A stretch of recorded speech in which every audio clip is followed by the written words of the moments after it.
and/or the Reading Wetland Protection Bylaw, Section 7.1.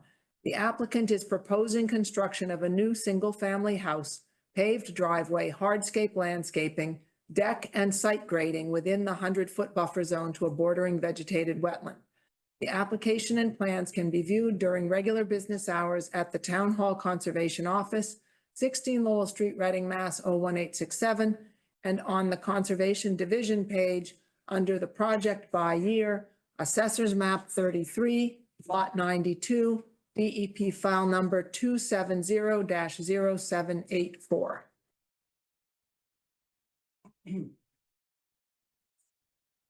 Thank you, Commission members. For the record, Jack Sullivan, owner of the Sullivan Engineering Group. And from our last meeting, there are a few items the Commission asked me to add to the plan, which I have done. The first thing that I added a foundation drain to daylight to the retaining wall out in the back. So it'll daylight right at the rear property line. It'll collect any groundwater that comes through. We collected in that perimeter drain and moved off. And the reason for that is the idea that we'd want to keep any water moving to the vernal pool that presently moves to the vernal pool. Could you go to sheet 2 for 1 minute, Chuck? There was also a request to try to give a better description of the amount of fill that would be needed for this project. So I did a site fill diagram. And with that site fill diagram, you can see the lot, the erosion control, existing contours and proposed spot grades. And in the purplish letters, for example, +2, that means that there'd be 2 feet of fill in that area. 5 feet of fill, 2 feet of fill, going all around. I should note that the 100-foot buffer zone is basically the front of the proposed house. And it also should be noted when they excavate the foundation, a lot of the fill needed for the site will be taken from that dig out. So it'll reduce trucking off site and whatnot. But you can see from it, not really crazy amounts of fill needed. At the garage location, we're adding about 3 feet. At the back of the house, we're adding a foot. There's a cut at the back right-hand corner that there's like a little mounded terrace there. So we're cutting 2 feet in that location. And then back where the proposed retaining wall is, the worst case is a 4-foot fill. And then as you move to the right of the lot, it goes to 0, and to the left of the lot, +1 foot. So I'm hoping that diagram helps show overall how we're doing it. Can you stop for just a second? Chuck, Yep. Can you make that any bigger so that we can actually read the numbers? I know Jack went over them, but it would be helpful to actually see them as well. Yeah. Okay. And like I said, the 100-foot BVW buffer is basically the front of the house. So that gives you an idea of what's going on with that. And The driveway will slope downwards correct, from the street. correct. Okay. And that like we had before, it's going to slope down. We have a trench drain with a deep sump drain manhole and going to a dry well. That's on the main sheet. Chuck, do you have that section, the cross section that I provided today? And Commissioner Durbin asked for a cross section to be provided. I did provide one on sheet 1, but it was really just back at the rear retaining wall. I thought that was the concern. But then an email request came in asking me to show a section from Forest Street right out to the BVW line. So I put this together and that's good, Chuck. So the left-hand side of this is station 00. That's the property line at Forest Street. We're at an elevation of 116. The proposed foundation, it's about 60 feet back from the property line, and you can see where that grade is in the footing, and you can see the existing grade level. So you can see the footings above the existing grade. What I tried to do in the light blue line is where the approximate groundwater table is. So you can see The existing grade is that dash line. The proposed grade is the solid line above, so as I stated previously, the 100-foot buffer zone is about 8 feet back of that foundation wall, so it's at station 0 plus 52. So we do have a pretty good fill section in the front yard, but like I stated, when we dig for the foundation, that'll be used, and the majority of that fill area is outside the 100-foot buffer zone. When we get back to where the garage foundation, as you can see, I showed the garage slab, the frost wall, the footing, we're all above the existing grade. And then we're going out into the backyard to the proposed 4-foot-high retaining wall. I show the erosion barrier, and then that's our limit of work line. And then, the existing grade is going to match the proposed. There's no work beyond the limit of work line. And we're not into the groundwater level at all. So How did you estimate level of groundwater? I had test holes done, and where I did the 2 drain dry wells I had a test hole 1 and test hole 2, and we found groundwater levels down 5 feet in one test hole and 4 feet in the other. Okay. So I tried to just show an approximate, and at a minimum, it's below, we're above the existing grade in a lot of locations with this site. The idea was they want to set the house so that it's more of a level front yard, and we can pitch out to Forest Street, and then the back half of the house in the rear yard will continue to pitch to the wetland area. And out just to the to vernal pool. clarify in that graph, each box is only 2 feet high, but 20 feet wide. Right, So it looks much steeper than it is because it's compressed right. horizontally. That's a good Okay. point. Yep. So if you go back to that cross section for once. Yeah. So that's correct. Vertically, 1 inch equals 2 feet. Horizontally, 1 inch equals 20 feet. So that gives you an idea. It's exaggerated in the vertical view. But I'm hoping that this helps. I think between this and the fill diagram, you can really see what's going on with the site. And I just wanted to point out, the 100-foot BBW is about 52 feet in from Mhm. the Forest Street property line. That basically covers what you asked me to provide. I did on one of the sheets, I did do a diagram showing existing watershed flow versus proposed. There's some slight changes, but I think in this case where, like I said before, we're collecting, recharging groundwater.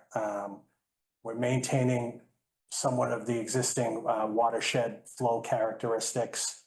We're improving water quality with our drainage infrastructure.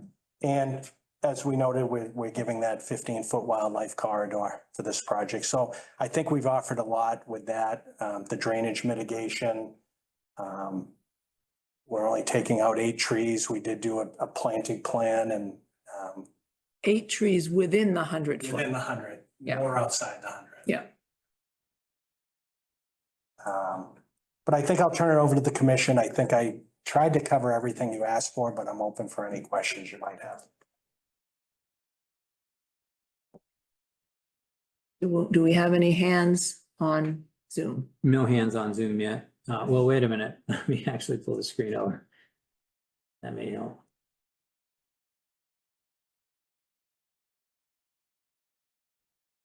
So I don't see any hands on Zoom. Okay, we'll check again in a few minutes then. Tony or Andrew, do you have questions or comments? I have a question. Could you zoom to the watershed plan?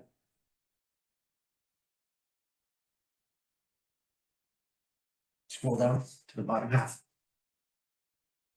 So this is the proposed. So I see a lot of arrows moving toward Forest Street away from the wetland. Right. Right, that's the front of the house, and that's what I wanted to point out. The front of the house, see where the 100-foot BVW buffer zone is? All that flow that we're now sending out to Forest, we're outside the 100-foot buffer zone. You can see within the 100-foot buffer zone, we're maintaining the flow back to the wetland. Right.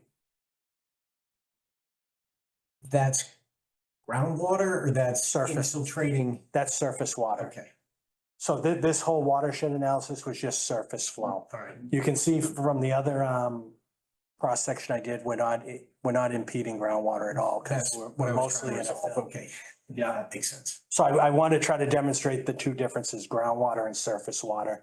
This map is for surface water. And do you think that if that surface water, as it flows toward Forest Street, is it going to end? Can you show where the perimeter drain is on this? Can you put that out?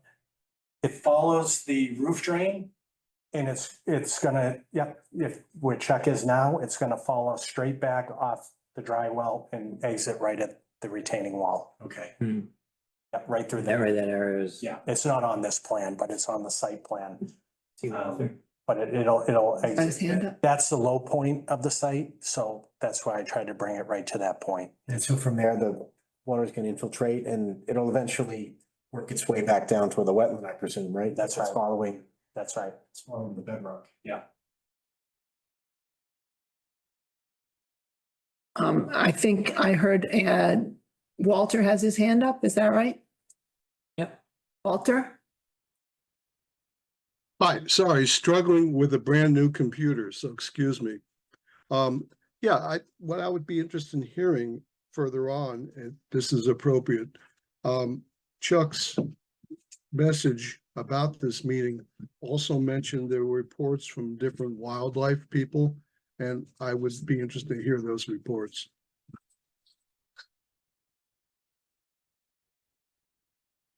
Do we have Is those? that me? Yeah. I think he's talking about Maureen.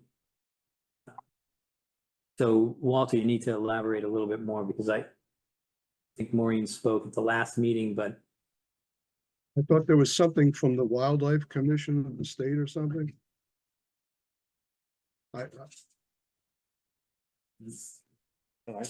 no. I'll back off and look again. Okay, Yeah, that would be helpful. Thank you. Walter, Maureen had obtained, when the vernal pool was certified, she had obtained that information and provided it to the commission and then put together a letter, and she talked about it at the last meeting on the certification of that vernal pool, how it's a shallow vernal pool, if that jogs your memory at all. It showed the location of the vernal pool. Roughly, it basically matched what our plan showed. Andrew or Tony, did you have more? I have no other questions. Yeah, it's not really a question. I guess it's more of a concern. I appreciate all the work you've done, Jack. Okay. It is helpful. Yeah. But I still am concerned about water and the impact this proposal could have on the wetlands at the rear of the yard and then in turn the vernal pool. So my interest is the conservation and trying to look out for the wetlands. That's why I'm on the board here. And from the wetlands description in the state, you know, it states in 1055 about bordering vegetated wetlands that hydrology is the driving force that creates wetlands. That's what my concern is, the hydrology of the largest site and how it's going to get impacted.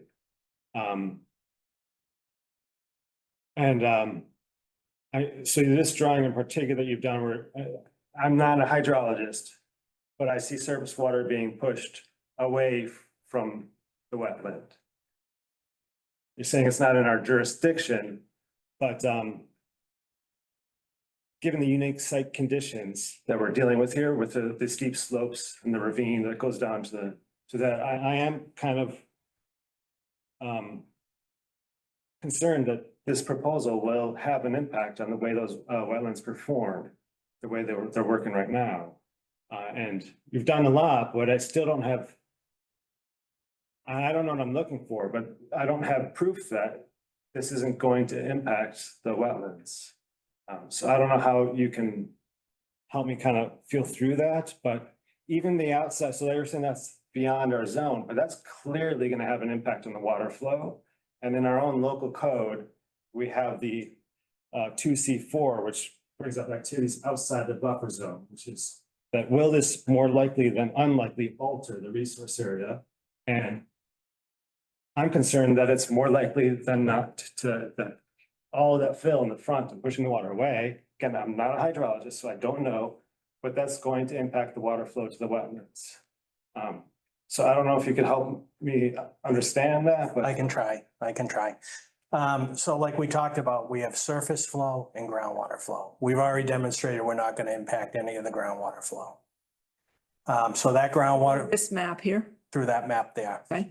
through the cross section, we're not impacting the groundwater flow. So there were concerns with that in a meeting. So I think we should demonstrate that no impact to the groundwater. So with the surface water, yeah, we're changing the direction in the front.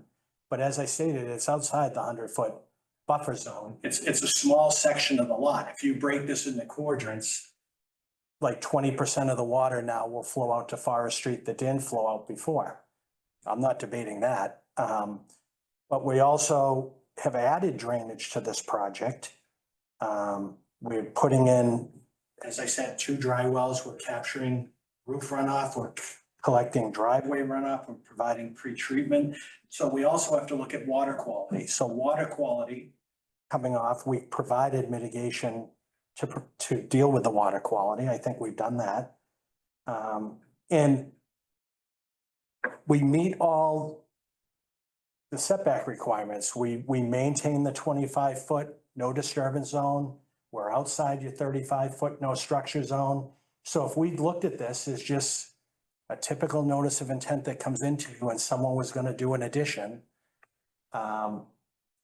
usually you change grading, you change flow patterns slightly, but you're looking at, in total, the work within the 100-foot buffer zone. Have we mitigated the impacts? I think we have. We've added drainage. We've done detailed analysis. We're above the groundwater table. And I think it was brought up at the last meeting, they do have a right, it is a buildable lot. They have a right to build on it. And I think we've offered a lot. We offered the wildlife corridor, and I think I've never done such a detailed study on a single family lot. In fact, if we were like within the 100-foot buffer zone of the vernal pool and we're looking for waivers, I would expect to have to go through this process. In this case, where, it's 135 feet from the vernal pool to our rear line, and we meet all the other setback requirements under your local bylaw. So I feel we've done a good job on it. Some water is going to move towards Forest Street, but it's a small amount. We're not depleting water moving back to the wetland area of the vernal pool. All right, I know Walter has his hand up, but I just want to question before I let Walter talk. The map here, it looks to me like the slope of the land is going from Forest Street toward the house and then pitches down even a little bit more when it gets right next to the house. Some of it does. So how can that be true and your surface water go the other way be true? I can show you. If you go to the site plan, Chuck, on sheet 1. So I was taking a section right through the middle of the garage, from Forest Street right through the middle of the garage. Which is towards the left a little bit. Right. So, right through, I'm going right through the middle of the garage. So if you, through the middle of the garage is an elevation of 115, right at the midpoint of the garage. Right to the left is an elevation of 114. So when it does pitch down a little, some of the water is moving towards the driveway in that location. So the surface flow really is the main body of the house. We have, it's basically a flat front yard. It's not like we're creating a big pitch. We're at like elevation 117.5 and the back of sidewalks at 117. And we're 47 feet off the property line. So there's a 6-inch drop from the house to the back of sidewalk on Forest Street. So when I say this flow, Towards the sidewalk from the house. from the main body of the house. On the garage, the water's moving, some of it's moving towards that retaining wall into the driveway. So I tried to demonstrate that on the surface flow. So when we say water is Make moving, that pitch go off to the sides and flow around the house and down to the back. Why does it have to flow toward Forest Street?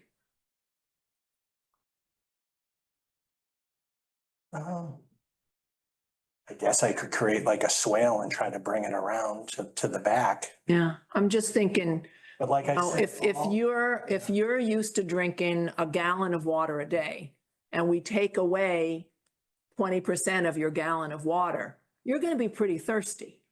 If you're a vernal pool and we redirect 20% of your surface water Yeah. away from the vernal pool, that's going to affect the vernal pool. Yeah. So, you know, I'm not denying that you have a right to build a house, but I very strongly feel those salamanders and wood frogs and fairy shrimp, whatever's in that vernal pool, have a right to drink. Yeah. They have a right to have a puddle to live in. And so, you know, I think our job is to protect that water supply for them while still allowing you your right to build the house. Yeah. And I hear I'm what, not denying you can build a house. I just would like you to design that front yard to slope in such a way that the runoff doesn't go to Forest Street, but goes around the house to the backyard. well, let me just, I hear what you're saying on that. And Andrew had asked at one meeting for me to show the 200-foot vernal pool setback line, which I said isn't really a setback line, but for informational purpose, we'll put it. You can see that runs, it's just inside the front of the house. So the water we're directing to Forest Street, we're outside of 200 feet to the vernal pool.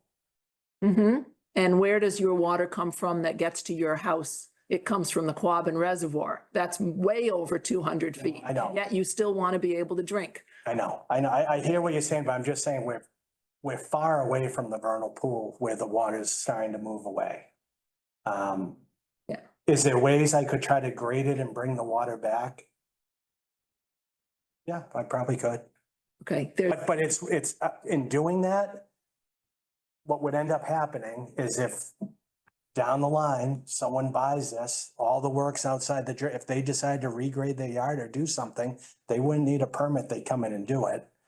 I'd have to create like swales to bring them around, to bring the water around. And I think, like I said, it's over 200 feet away. The water's still getting out to that vernal pool. You guys have protection within 100 and we're well beyond that. We're talking 200 feet away now. All the flow from 200 feet into the vernal pool is flowing to the vernal pool. Walter and Bill have their hands up, so let's give them a chance. Walter first and then Bill. Yeah, I apologize for my ambiguity of a few minutes ago. Our last meeting, I was concerned about our friendly little migrating turtles. And I had asked something about getting the Fish and Wildlife people involved. And I saw from Chuck's May 2nd comments that there was a letter or something from the Fish and Wildlife. That was what I was curious about. Yeah, let me check that letter out. Okay, while Chuck is checking on that letter, let's give Bill a chance to talk. Thanks. So thank you for the additional information. I hear the applicant's point about being treated like similarly situated properties. And I just wanted to note for the public record, a recent decision by the appeals court, Hutton versus Board of Health of Nantucket. And it was saying that the board was obliged to apply its standards fairly and consistently in its decision-making. In other words, the court was looking at what the decision-making body had done in similar cases over time. And then it said, it's not free to act for reasons that are extraneous to the prescriptions of the regulatory scheme. And it cited a case I've referenced indirectly several times over multiple meetings, Fafard v. Conservation Commission of Reading, 41 of Mass Appeals Court, 565 from 1996. So basically I'm reiterating what I've said before. I believe a lot was offered last time we met. I see even more here now. And I appear to be in a minority, but I agree that we're well outside of where we usually are. And just wanted to make that comment. Thanks. Did you find anything yet, Chuck? Yeah, so it's the, I think it's from the last meeting. We received the conservation restriction updated plans, Maureen certified pool information, and a letter from Fish and Wildlife, which just stated that there was a discrepancy where the vernal pool was shown at Forest Street, and the information on the vernal pool. The Conservation Office, I uploaded all that material, so that should have been on the website, Walter.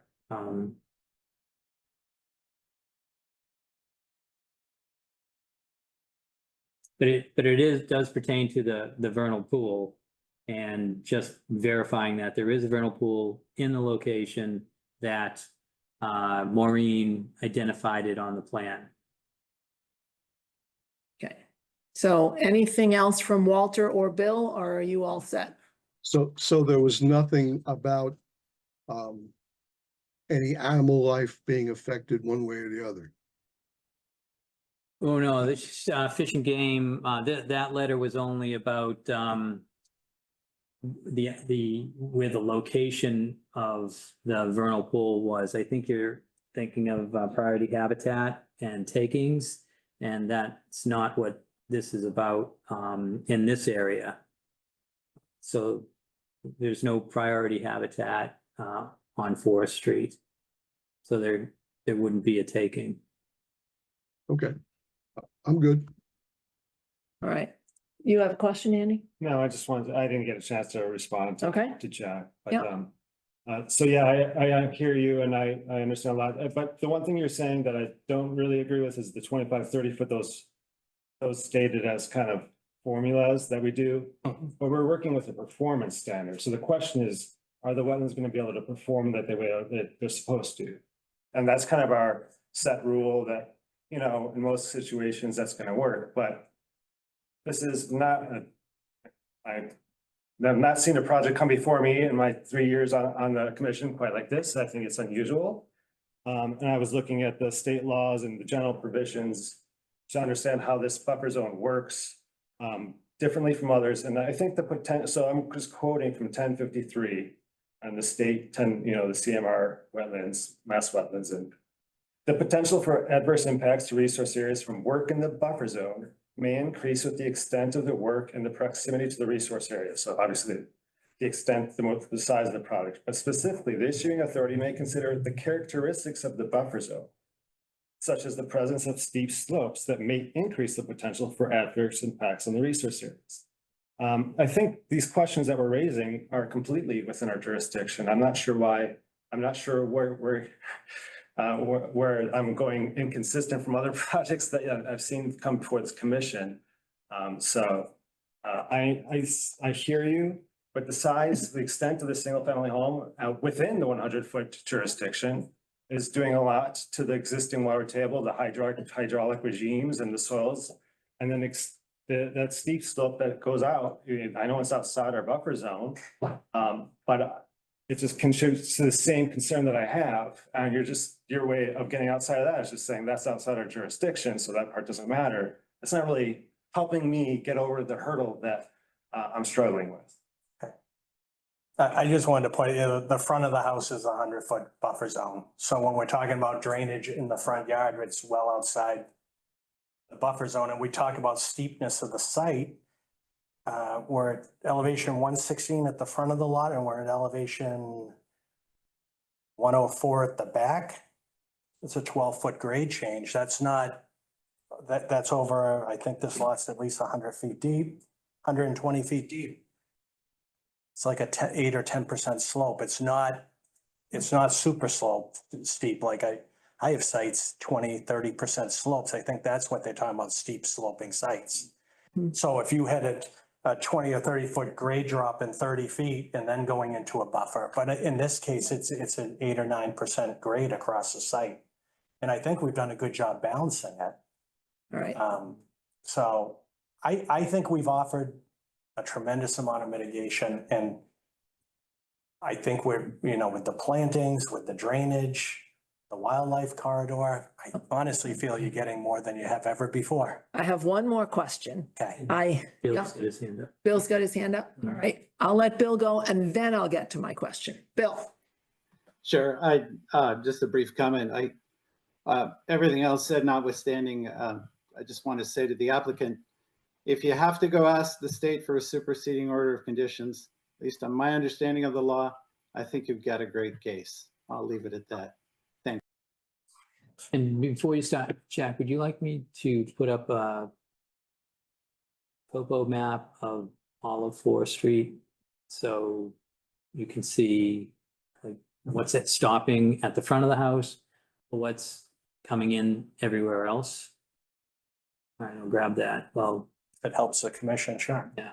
All right. So I consulted somebody who had been on the Conservation Commission when the conservation restriction was written for the back part of the YMCA property to see if they knew anything about the intent of the conservation restriction, et cetera. And the only piece of information I got that seemed helpful in this case was he was looking at your water line and sewer line going from the house to the street and from the street to the house. And the question is, what's the slope of those trenches going to be? I presume the sewer line is going to drain from the house toward Forest Street. Correct. So there could be underground water following in that trench, leading water away from the vernal pool and out towards Forest Street. Is that conceivable, that water underground could seep into that trench and flow backwards towards Forest Street? And the reason I mention that is because there was a project on Stroud Ave where, in order to protect the water from the vernal pool from being impacted, they put a clay dam in the trench where they ran the water line or the sewer line so that the water would not flow underground toward Forest Street, but would flow to that clay dam and then have to go back the right direction downhill. Is that something that is conceivable that could be added to this project? Well, the entire, if you go to get you off that, but if you go to the site plan, the entire sewer service is outside the 100-foot buffer zone. I understand that. Yeah. And that's the same thing that I'm saying about the surface water. And I don't care if it's outside the 100-foot buffer zone, it's the water supply for this vernal pool. So I appreciate that it's outside the 100-foot buffer zone, but it impacts the vernal pool and the 100-foot buffer zone.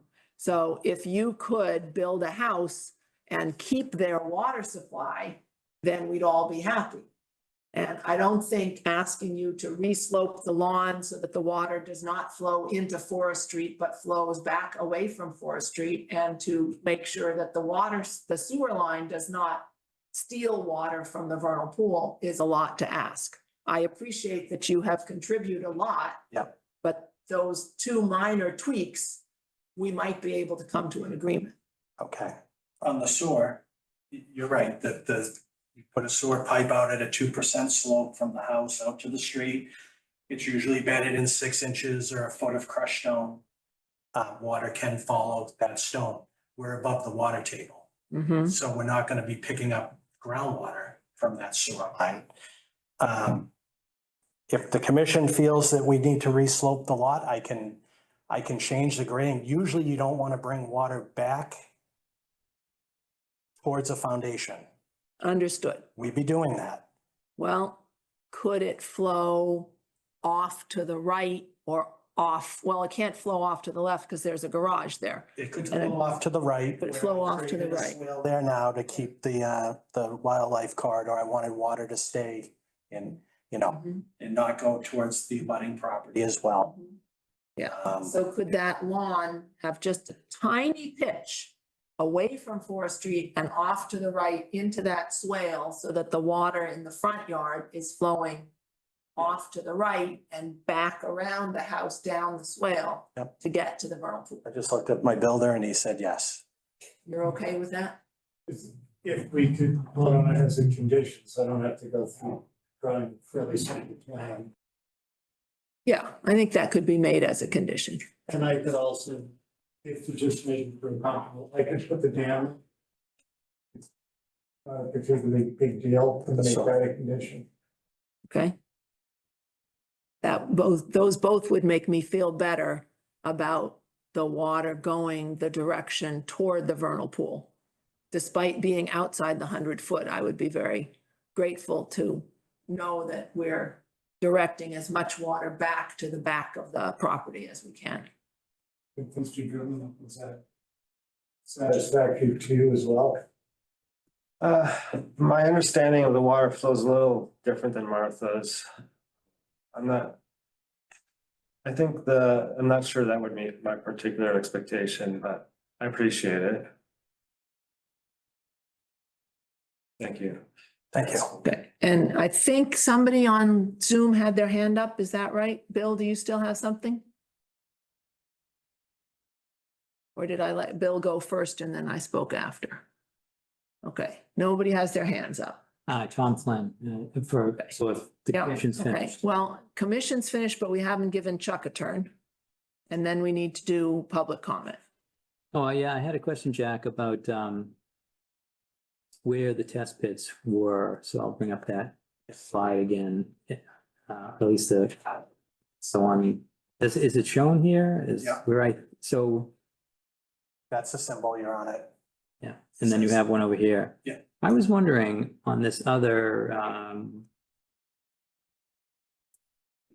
where the test pit is taken on this chart, is it down towards retaining wall? It's, see the back of the garage with, it's about 8 feet, right there, right where you are. That's about where the test pit would be. How did you determine the depth up here? How is that done? I took an estimate at that. I didn't do any test holes up in that. Yes, I saw that. Okay, It Looks like it's more or less following the. Yeah, I took it really, graphical slope. yeah, Tony's right. I took, in the test pits, I saw water, like, what did I say? 48 inches down and 56 inches down, soil model. So I just held that kind of throughout the site.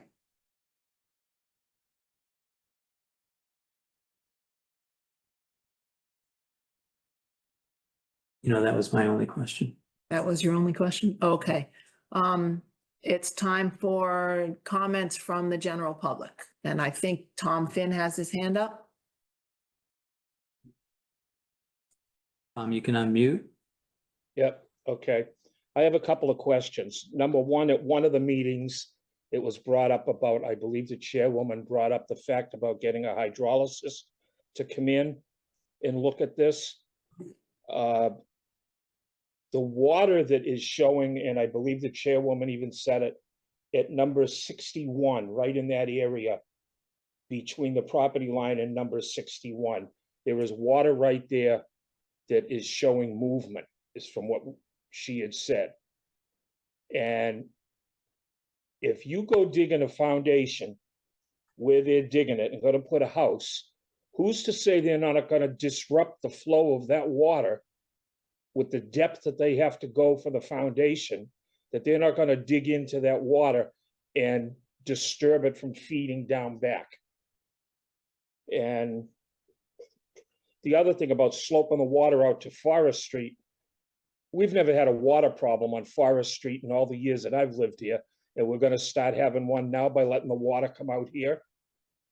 Don't forget, on Forest Street, we're also that's at the bottom of a hill coming down Forest Street from Colburn Road. So the water comes rushing down the street there too. But that's all I have for right now. Okay, so he's referring to 61 being the original wetland flag on your first map. Oh, okay. So do you have an answer to his question about the foundation and the wetland I do, if I can talk Yep. to them directly. Were you able to see the cross-section that Mr. Dribbin, Commissioner Dribbin had asked for that we were talking about tonight? It Yes, I should- did. Okay, so that shows the existing grades and the proposed grades and where the foundation wall will be and where the footings will be situated and where the water table is. All our construction for the new house is above the water table. How do you know that? We did test pits on site. You did test pits on the left and on the right, but did Yep. anything ever happen in the middle? Did you go down the middle and go to where that water is coming out in the middle and see was where right- it is? And you I was just right. admitted yourself that you never did any kind of testing, groundwater testing or anything in the front. But I admitted it is off of the Forest Street. We didn't do any out front because we weren't putting any drainage structures out front. We're putting How do you two, know that's not groundwater coming from there, or a spring is underground there? That is feeding down under all that rock and everything that's there. at test hole number 2 on the site plan, which is near the low point in the ravine of this site. We dug a test hole and groundwater was down 49 inches at the test hole location. We're above that, that elevation by about 4 feet with the bottom of our footing. So we're not going to impact groundwater. Your next question, and we worked it out with Martha and the commission tonight, we're not going to put any water out towards Forest Street. Water that comes off this lot will be redirected and brought to the rear of the lot to replenish the wetland in the vernal pool. That was agreed upon tonight, so no water will go out to Forest Street, so I believe we answered both of your questions. I'm not 100% convinced. Because Understood. you're taking the water off the roofs and then off the driveway, and you're sending it in 2 different directions. You know, to the left and by looking at this plan that I'm looking at, to the left and to the right, out of those drained dry wells, whatever you have. But I'm telling you, right there, there's water running down the middle. You don't know how far down. What happens when you go in there with an excavator and you sink a bucket 5 feet into the ground and all of a sudden there's water there? What do you do then? We were just on the site with a backhoe and dug the test hole in the spring, and we didn't sink out of sight. You weren't where the foundation is. I was so. We walked the machine right across where the foundation's going. I watched you. I saw you there that day. How do you think we got the machine back there? You walked it through over the leaves and stuff that were there. And But that's I'm where the saying, foundation's going. who's to say that coming right down the middle, matter of fact, on one of these diagrams, you have a proposed soil stockpile area up towards the front of Forest Street. Who's to say we haven't got groundwater coming down through there? And maybe it's coming under Forest Street. I don't know. I don't know the valleys and that of the area. But who's to say it's not coming down through there and running right underneath the house? What's going to happen 5 or 10 years from now when you people are long gone and the poor slobs that own this house have got water issues coming into their house? Did you dig test pits near the top of the slope? No, When, He guesstimated, he said. When we took our site walk, it looked like there was some type of a shallow test pit of Yeah, some type of a pit. but that was a fair way back. It was not right up here at Forest Street. It was further back. The only test holes that have been dug there are the It was test down- holes that he did for the dry well for the driveway and the dry well for the roof. And right, they- which is. one of them typical. where he dug is off closer to the property line than where he's showing it on the other plans, on the original plan, for the right-hand side. And the left-hand side, I'm gonna guess he's closer to that property line. No, he may not be as close to that line. Okay, I think you've made your point, Mr. Finn. I want to see if anybody in the room also has comments. Okay, thank you. Okay, is there another online hand? Yeah. Okay, and the people in the room, do you guys have any contribution? Yeah, and you want to come up to the podium to speak, please.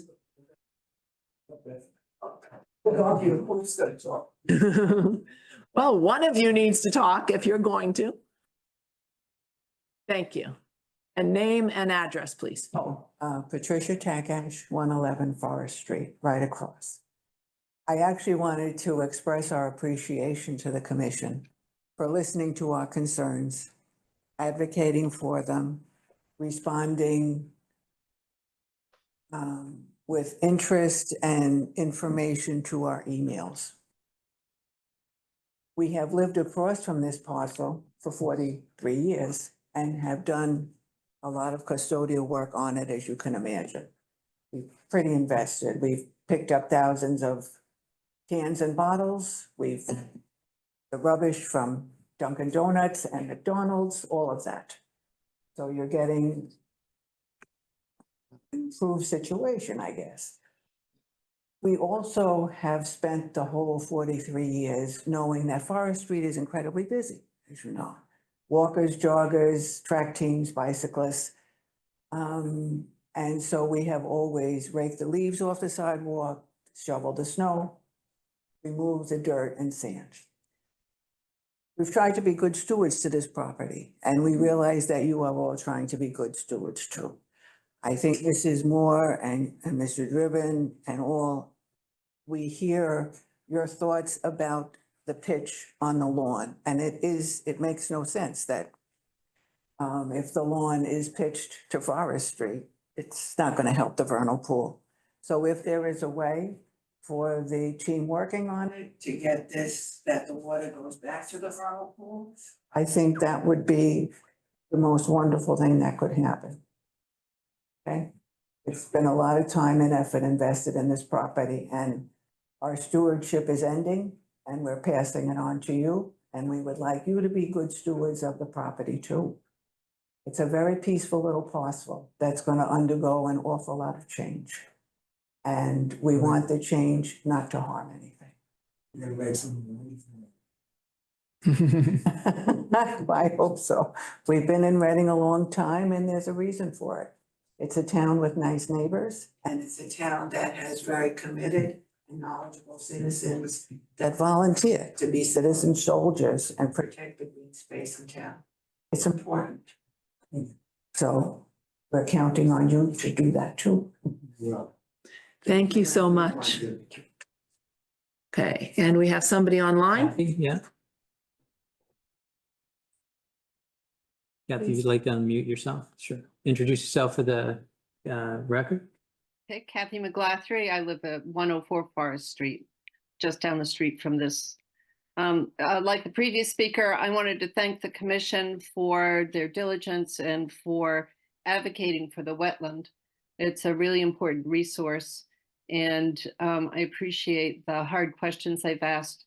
And I also am grateful to the builder for listening carefully to concerns and for making the concessions they've made and will make. I think it's important to preserve the quality of this wetland. It's a valuable natural resource. And as a previous speaker said, we all in this area want to preserve it as well as we can, while understanding that it's within the right of the Y to have sold this parcel and for something to have been built on it.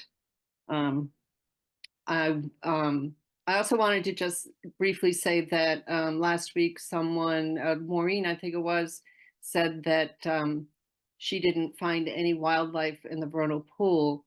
And I would like not for people to go away, or for the builder or the people who live in the house to go away thinking that means it's unsuitable for life, or that that's a permanent condition, because looking for life in vernal pools is, and I know she knows the art, but it can change from year to year.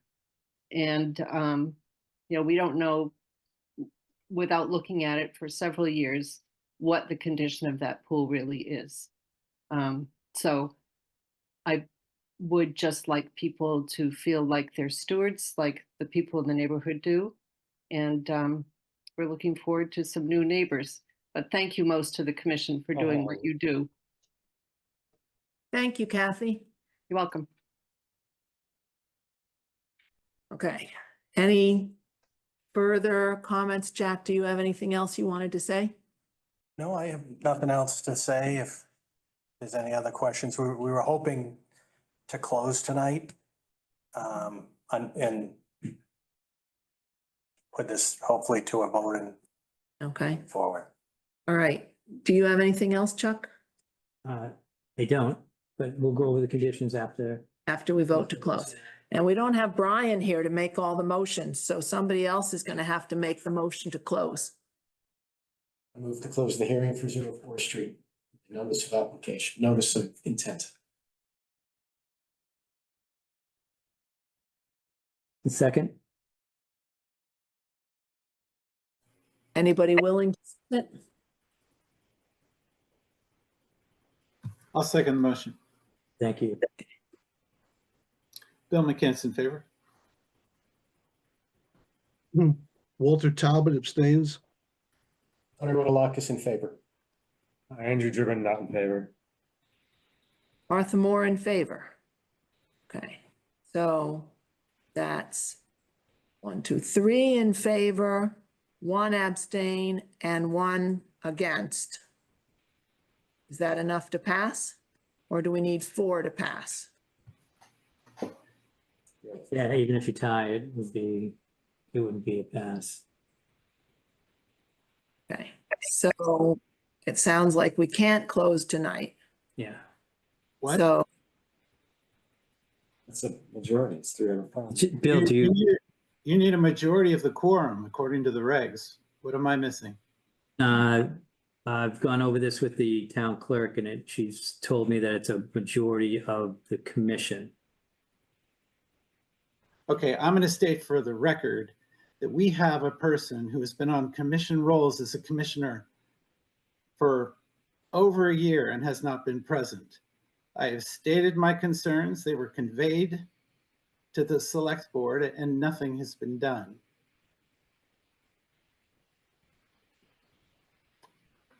But if that's what the town has decided, they're the ones with the council, so be it. and the problem is that Brian couldn't be here tonight, so we don't have 6 people. If Brian were to vote in favor, then we could close. You think- You want to Do you just, think 4 is, oh, Walt, what's your comment, Walt? I'm going to take it for a second. Yeah, go for it. Can we redo the vote then? Okay, hold on, Chuck's checking on something. I will put my comments in conditions, if that's okay. Well, Sure. Chuck's not here. Yeah, just be patient, Chuck's checking.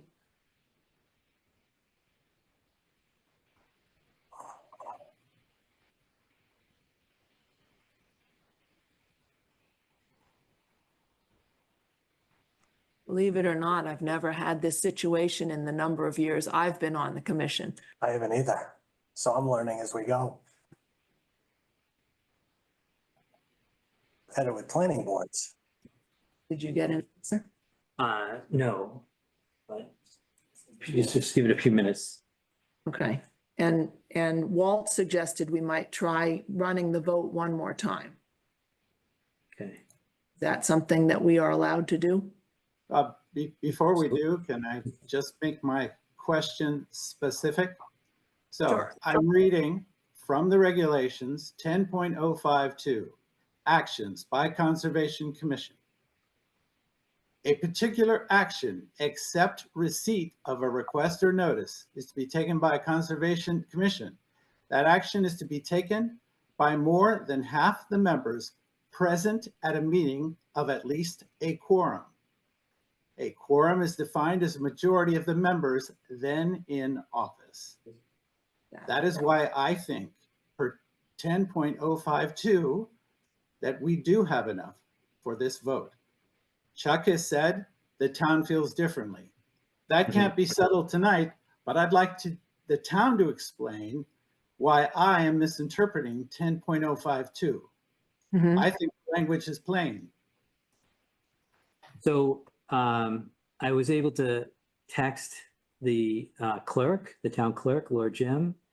And I asked the question, is it who's present tonight on the commission, or is it the total board? And she's let me know that it's the total quorum of the total board members. So that's what she replied. Yeah. We have a quorum. Yes, but we don't have a majority of the Total board 7. members would be 7. Right. And I just want to be clear, I'm saying the regulations say the action is to be taken by more than half the members present at a meeting of at least a quorum. A quorum is 4. Mhm. More than half of the members present at a meeting of a quorum, 4, would be, 3-1, for example. So Yeah. I don't understand the town's math. I don't understand how they're reading these regulations. And the regulations say actions by a conservation commission, which after all is a creation of the state. So I'll just leave it at that. I agree with Bill here.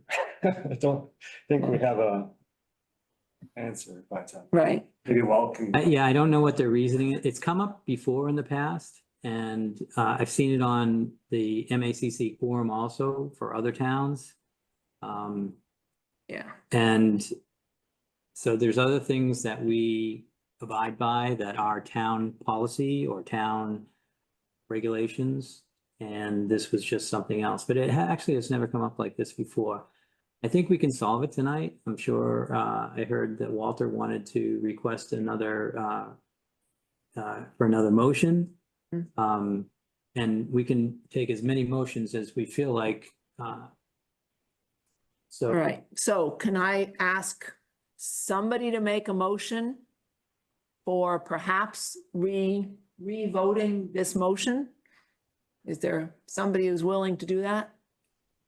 I vote to, Or I move to vote again on closing the hearing for notice of intent for 0 Forest Street. It's closed there. No, it's No, it didn't not pass. closed because it didn't pass. According to Laura Gem, it didn't pass. According to Bill, it did pass. Okay, we So the closed the public solution- hearing, but we didn't close. No, we didn't, no. We only got 3 votes to close the public hearing. No, I voted yes to close the public hearing. No, Oh, is that what I'm not talking about? you voted not to close the public hearing. Sorry for the confusion. Okay, so let's I try move that voting we again. re-vote.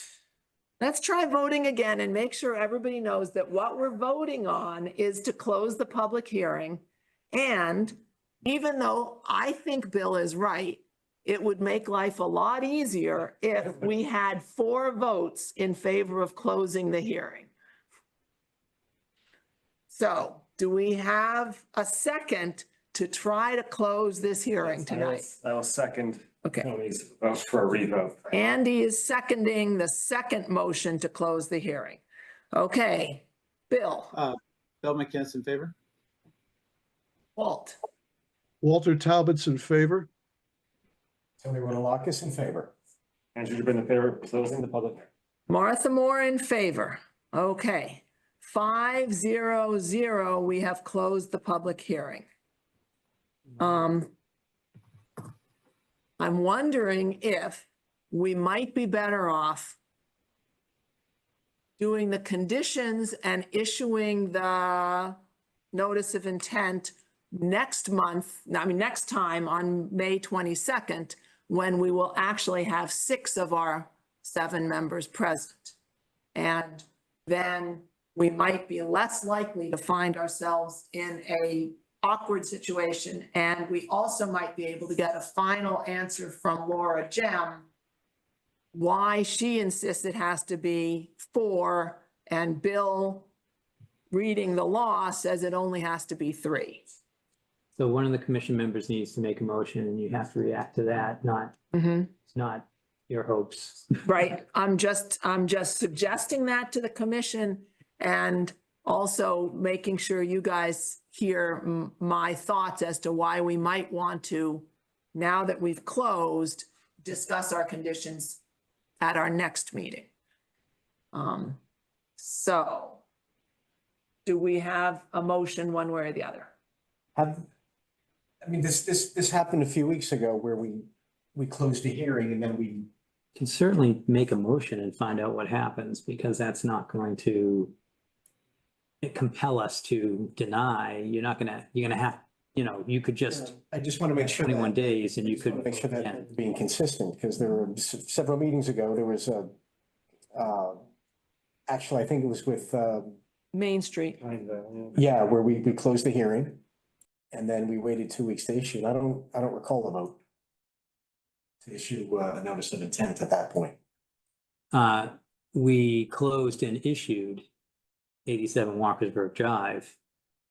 But we went 21 days before we sent it out. So that's the one I remember. Is that what you're talking about? Oh, I'm thinking Pinevale. We closed and then 2 weeks later, we figured out the conditions and issued. But there was a gap between. Well, that's fine, but the clock starts when you issue. Starts, what is it? Oh my God. We have 21 days to issue once you close. Yeah. the Okay. clock Starts now. Okay, so we could issue in 2 weeks and have Brian back here and have an extra person on the commission. Yes, but you can also see if it would work right now too, if you were so inclined. I just asked a question. Sure. I think I worked through this. So if we said, okay, let's see where this goes. And we end up with 4 votes in favor, we're good. If we end up with 3 votes in favor and we're at a stalemate, then we say, then I request to wait 2 weeks until Brian shows up to get a new vote. Can we do that? Yeah, I don't. What if it votes for denial? Right, if we vote to deny, are they sunk? Well, you would still need 4 votes, but I'm not, yeah, if someone can make a vote to deny at any time. I don't know what's going on. I mean, you guys it seemed like the vote was gonna be to issue. If it's a vote for denial, the same thing. You could, and it doesn't pass, you could have that same vote in 2 weeks. But the reason why I thought we were heading in the issuing category is because Martha just talked for 5 minutes about how she would prefer to push this to the next meeting because she thinks there's a more opportunity to vote, which I was cautioning you against. Mhm. But I think that you could take either vote tonight and find out what happens. And we don't have to wait for Brian because we have a quorum. Right, So. but if Andy, if we have a vote that's 3-1-1, if we're voting to issue and Bill says 3-1-1 is good enough and Sorry, Laura Bill. says You- 3-1-1 is I know not good you're enough. right, but we're going with what Laura said. Okay, Laura reached out to me and we have to do what the town says. And it may be, incorrect Mhm. according to the WPA, but according to the town clerk, that's how it's run, and how it's done in this town. And So- Chuck, let me Yeah. be clear, I'm not questioning that. The town carries the liability, so they get to make the call. Yeah, I and want to have- be clear, I'm not questioning that. okay, I move to issue a notice of intent for 04 Street. okay. Tony moves to issue. This is Bill, I second the motion. And Bill, you get to start the voting. Sorry, Bill McCann's in favor. Walter? Let me just Oh, hold on. Let me Chuck? just say, we didn't talk about conditions, if this is going to Right. be issued. And there's a couple important ones we should mention. Some were talked about tonight. The other thing that I wanted to add is just to make sure that the applicant knows that that wildlife corridor will be preserved in perpetuity. I don't know of any other conditions other than what they said, the pitch of the sewer pipe and regrade the front lawn And everything else that's already on the plan. on the plan what about, sorry, Bill, we're gonna start the voting in a little bit. What about the survivability of the trees? Yeah, so we want 3 years, we want 100% survivability of all trees and 80% of the shrubs. Any other conditions? There was removal of trash. It was some, I don't know how close it was to the property line, but Yeah, I think all the trash we saw was on the YMCA property. Okay. So I don't think they can be held responsible for cleaning up the YMCA's property. But remove the trash on this property if there is any. Yeah. Okay.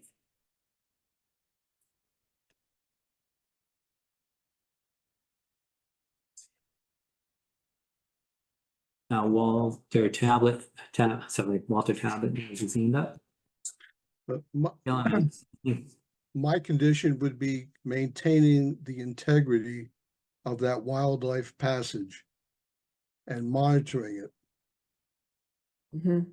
Yep, Chuck already mentioned that wildlife is protected, that wildlife corridor is protected in perpetuity. You want to add monitoring as well? Or leave it in a natural state. That's, well, yeah, natural state, that's good. Thank you. Mhm. Yeah. Okay, and we've got the clay dam and we've got the pitching towards the swale on the side. Okay, Okay. all right. Natural Conditions, yeah, leave it in its natural condition.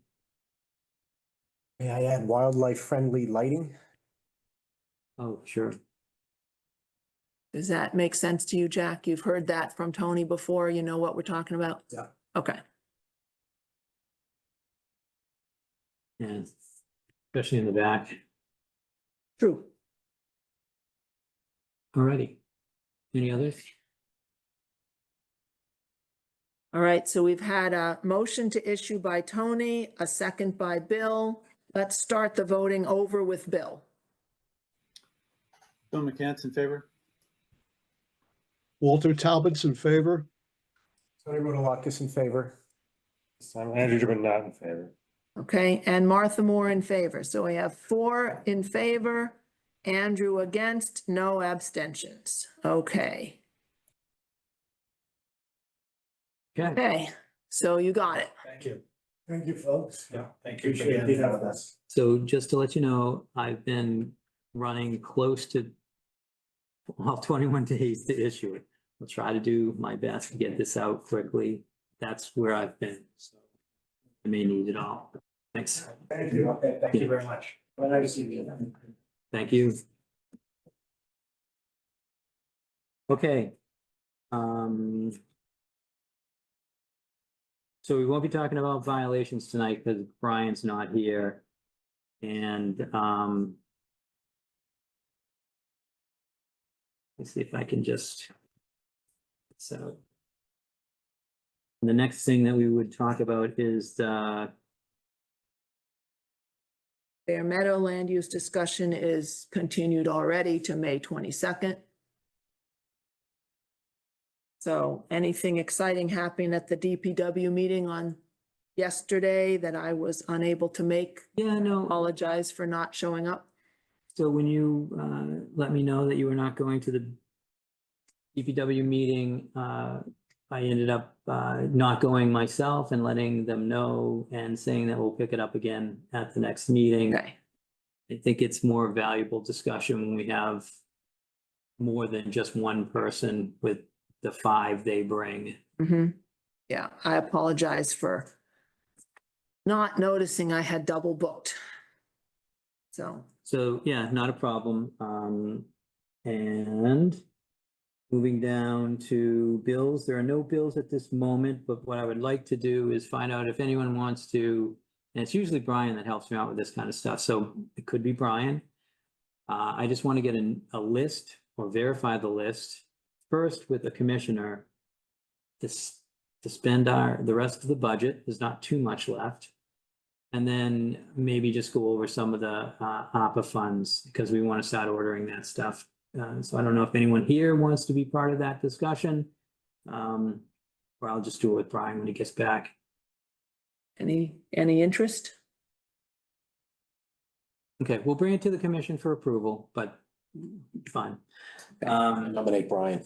Okay, That's what happens when you're not here. So my administrator's report, so I just wanted you to know that, the Matera Pavilion has been graded out. I'm gonna cast some seed up there pretty soon. And the gutters are bought and paid for, but not installed. And the water containment system is 80% set up. Gutters have to be attached to it. It needs to have some reinforcement to bury it. And then the spigots down at each terrace are not installed. So there's just some stuff. They're gonna leave the cart road really rough, which it is right now, until they're finished. And they're gonna just fill that in as they leave the site. We're waiting for the gutter installers to be up there for that. so explain, just so everybody understands, this water containment system will hold runoff from the pavilion roof that can then be used for watering the gardens in the community gardens? Absolutely. Cool. And will it be a separate spigot from the spigots for DPW water? Yeah, At the Okay. top, right? just a gravity fed spigot.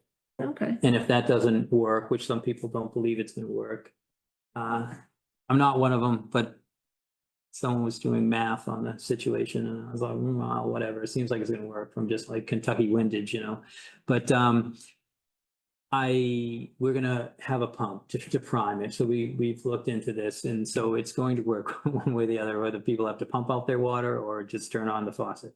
So that's good. And it's a nifty little thing. We look forward to it. The containment tub is 550 gallons, and we have been spending, we spent $1,000 one year for water. And we spent under 500 another year for water, but 500 gallons being refilled will really cut into that.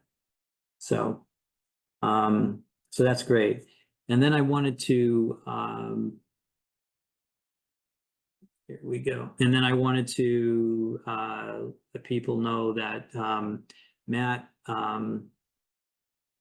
Mon has reached out to the Conservation Commission and the Recreation Department and asked, or at least re-establish the conversation about his dad and the public work that his dad did. Longtime member of the Conservation Commission, longtime member of the CPD committee, and you know, well known in the town, an environmentalist, probably single-handedly prevented development on Castine Field. You know, he was vice chair, and I think he was chair also after that of the Conservation Commission when I first got here. And so it was good times. Jamie knew his stuff, knew the Wetlands Protection Act backwards and forwards. What you see on the screen is a proposal to name this path. This is the main spine of the Birch Meadow complex. Goes past Castine Field right here. Here's the new pavilion right there. They want to name that after Jamie Mon. And bring it to the Conservation Commission.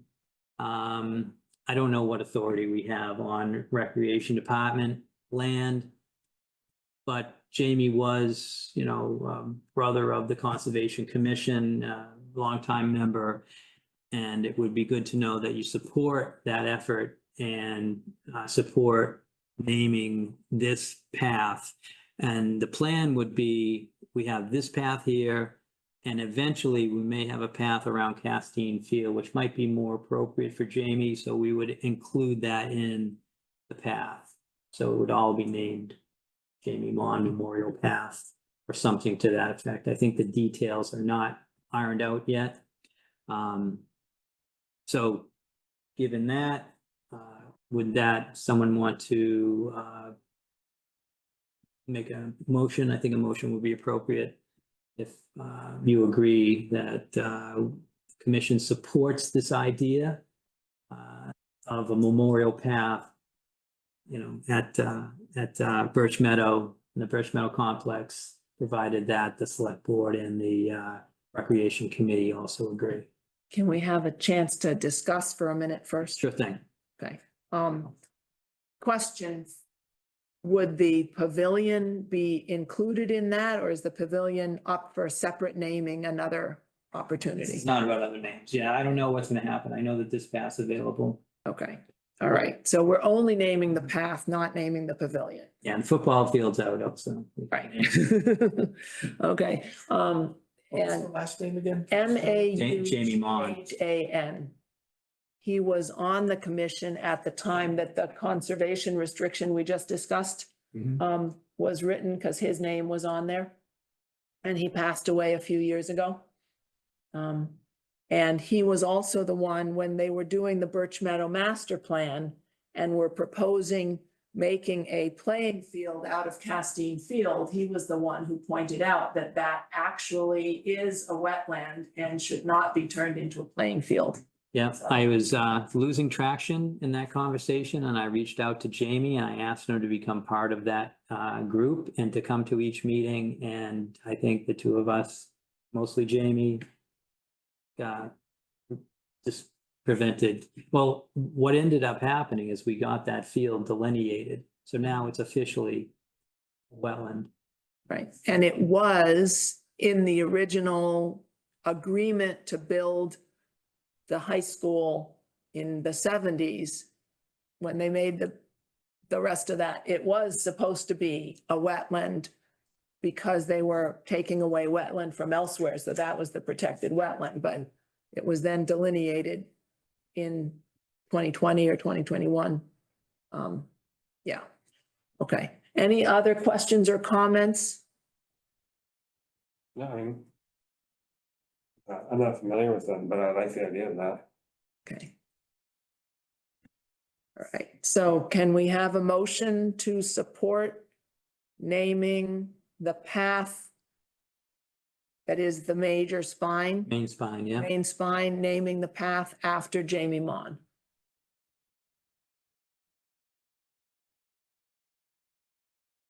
Am I allowed to make a motion? Or does the chair not? I know I don't usually. Okay, I just want to suggest that I very strongly support this.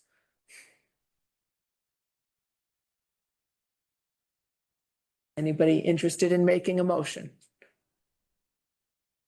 What do you think about it? Want to put it on that agenda for next time? I'm just thinking, my daughter's literally like this week's gonna be using that path.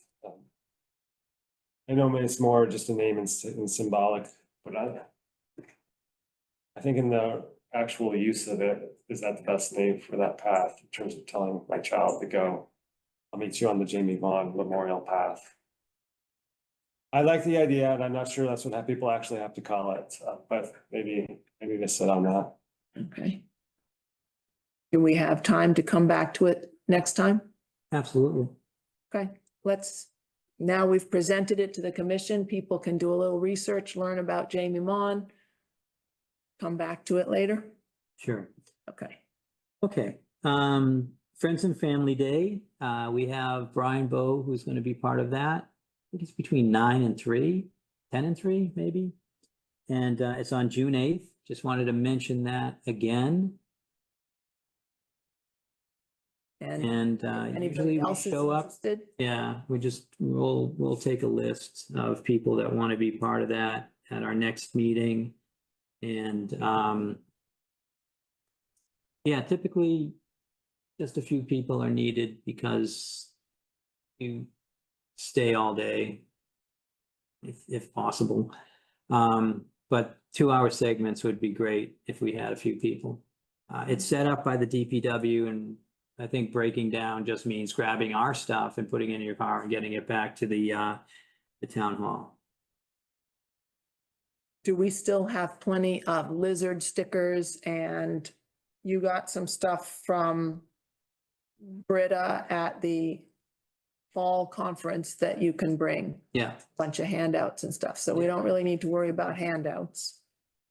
You're gonna make a big copy of the map with the conservation areas? mhm. Okay, so anybody who can spend some time there, I'm available to spend some time, but it's nice to have a variety of people from the conservation put in a little time and meet our neighbors. What was the date once more? June 8th, Saturday, down at the Birch Meadow Athletic Complex near the path we've just been talking about. Walter, you had your hand up? Yeah, I can do early in the morning. Okay, Walter can help in the morning. Okay, Early. Okay, Have to be done by noon. okay, okay, we'll go over this again at the next meeting and kind of finalize that. Who's helping list when you check your calendars. Yeah, so it'll have tables, a tent, just, and then electricity. Next on the agenda is just approval of the minutes. I got got the edits from several members and they have been incorporated into the minutes. okay. Can we have a motion to approve April 10th minutes? I'll make a motion to approve the minutes for April 10th. Second, Bill McCants in favor? Walter Talbot's in favor. Tony Rodalakis in favor. Andrew Driven in favor. Martha Moore in favor. We're in favor 500. Okay, April 24th minutes. I'll make a motion to adopt the April 24th minutes. Okay, moved by Bill,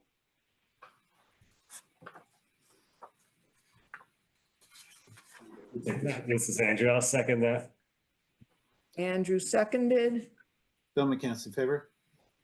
Walter Talbot's in favor. Tony Rodalakis in favor. Andrew Driven in favor. Martha Moore in favor, 500. Okay, and Andy moved the first one, seconded by Tony. Okay, anything else we have to discuss? Yes,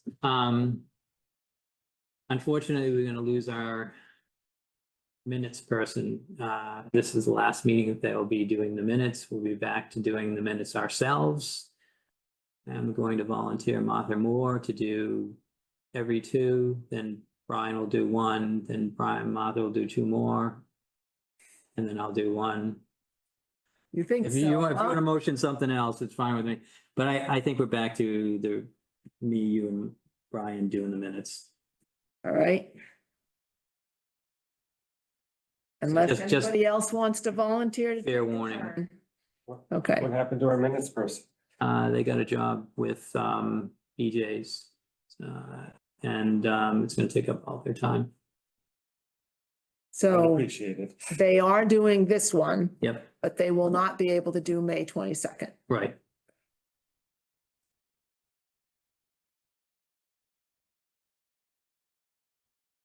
Okay, Is that temporary until a replacement is found?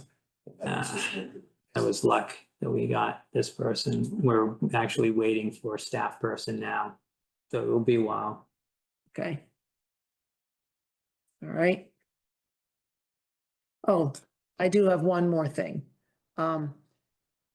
Typically, the position of chair and vice chair are available for re-voting who's the chair every year. So if anybody wants to think about whether they would be interested in being chair, we have May 22nd and 2 meetings in June during which we could have a vote and choose somebody else for chair. And I am not at all insulted if somebody else wants to take a turn. So I'm happy to let anybody who would like to try chairing or vice chairing, step up to the plate and volunteer, and you can think about it and we can talk about it at a future meeting. Yes, I was wondering if you could set a date and maybe the first meeting in June would be easier than right at the last meeting of June and then Mhm. the chair rushes in or whoever that may be. I mean, if it's the same people, Right. doesn't make any Mhm. issues, but it seems like it might be a change this time. Well, what if we discuss it on May 22nd? Yeah, that's fine. First meeting in June would be fine also, but I don't know what's on the agenda. May 22nd will work. We're gonna do the dog Yeah. and Bear Well- Meadow. I don't think discussing the chair is going to be a 20-minute discussion. I think it's about 5 minutes, if that. So either somebody volunteers or they don't. And that doesn't mean they have to start chairing. Well, they can't. Right. So, Okay, so May 22nd, and then I did get like you say Bill's last name. So the Audubon guy sent me the plan back. okay. Distribute that at the May 22nd meeting. And if there's time, we can discuss it, or you can push that off until the next meeting. Mhm. I think we should look at that. And I think you should also make sure you've emailed out to all of the commission members the draft that we're going to be discussing of the rules for conservation areas, which includes whether dogs need to be on leash or are allowed on property and stuff. Brian and I made a draft that incorporated the changes into the existing rules. So it looks a little different than the one we talked about before. Mhm. But can you email out the Word document version of that? Sure. And I would appreciate if you'd email that out before the Thursday before the meeting. So like if you could. We're send not that trying to out do it tomorrow. Yeah, yeah. Yeah, Okay. that would be good. Okay. Do we have any other business?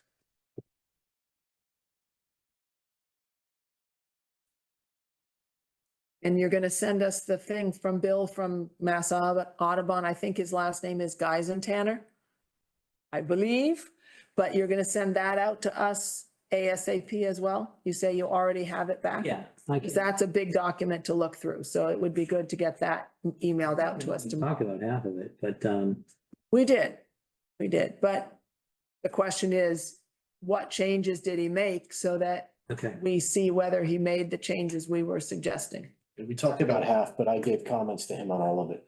Oh, okay. Yeah, So we're ready?